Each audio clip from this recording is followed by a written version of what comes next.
the McDiet. McDonald's CEO Don Thompson says he lost 20 pounds in the past year simply by being more active and eating McDonald's every day.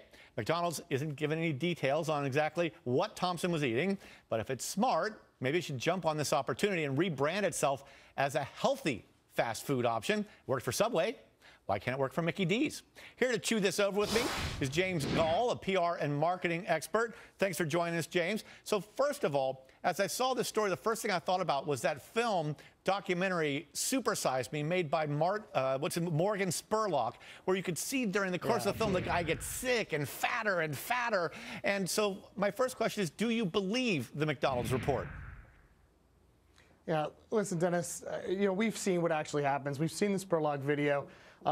He comes out and he says, I lost 20 pounds, get off your butt and do things. That's obviously a great message, but I think his biggest problem is he's not staying within the brand. Brand's made huge efforts to try to say, listen, we're putting apples in there instead of fries, and we're doing this, and we're telling school kids to get out there. You really can't come out there and just start telling everybody they should be eating McDonald's every single day and expect to have this amazing health loss and conscious and, looking great. How did Subway get away with it? Because they play up that guy, I think Jason is his name, and he's been a superstar in the ads, and he ate Subway every day. Yeah, sure. You're talking about Jared.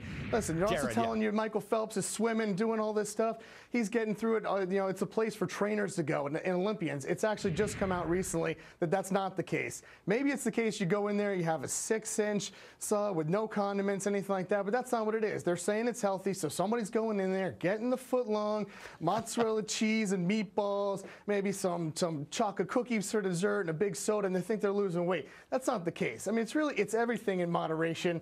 And, if you're a CEO of a liquor company, you don't have to say that you don't enjoy the product, but you don't want to say I'm doing it every single day. You want to say a little bit in moderation. Yeah. A little bit goes a long way. Although CEO of a tobacco company, betcha he's using his product every single day because he's addicted. Now, regarding this McDonald's CEO, and because remember, he was just kind of embarrassed last week at the shareholder meeting by this 9-year-old girl who came out and read a statement that I'm sure her parents or her handlers prepared, saying, why are you advertising junk food to children, et cetera.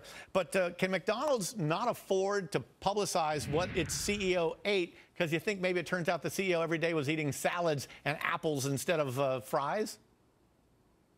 Listen, I'm sure he has a taste of something every day, but I think his biggest mistake was coming out of the box. It's a little hand of the 9-year-old who's talking about her dying dog and how sad it is that he's pushing these chemicals on kids. He comes out and flat out says, we're not selling junk food. Now, listen, they can call a spade, and what it is what it is. So you don't necessarily have to eat it every day.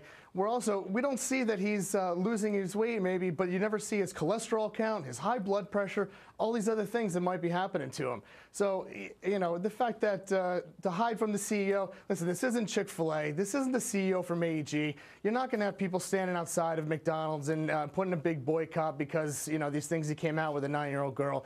But he should probably think about it a little bit more. He's a little new on the job. He should realize what the McDonald's brand strategy is and try to stay with that. Now, while McDonald's has really gone to great lengths to make its menu more healthful, and it's added salads and apples and all this kind of stuff, it just seems among other fast food makers these days, there's almost like a backlash that says, yeah, get fat, we don't care. We're sick and tired of people criticizing it because look at some of the products that come out. Look at how Taco Bell has this nacho taco. Look at how, was it Krispy Kreme came out with an egg sandwich tucked inside a donut.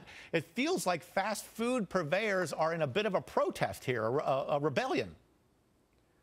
Listen, these things are out there. You can make just as fat things at home. You can deep fry your turkey at Thanksgiving. You can do all these things. It's not necessarily the fast food companies that are the people that are to be looked at to blame. It's the parents. It's the people. You make your own decisions. You can choose to do it in moderation. You have birthday cake, but you don't have birthday cake every day. It's a treat. It's something you go to here and there, and space things out. Make sure you eat a healthy diet, get exercise, and if you want to treat yourself every once in a while to a Big Mac, I think you're gonna live through it. All right. Well, let me tell you, I've had that deep fried turkey. It's really good. Thanks for being with us tonight, James. Thanks for having me, Dennis. Okay.